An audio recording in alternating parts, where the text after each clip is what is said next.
It's a black, granular, utterly unremarkable substance that may have already saved your life.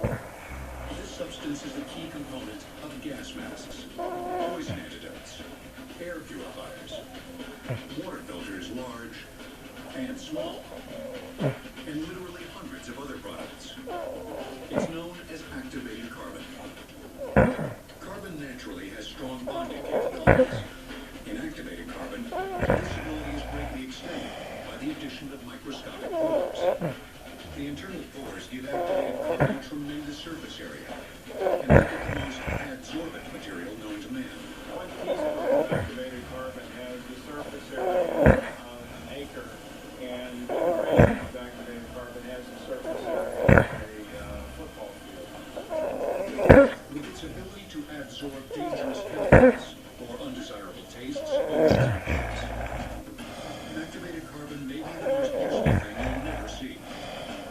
Think about how many times a day a person might come in contact with activated carbon. I think I got exhausted after I got through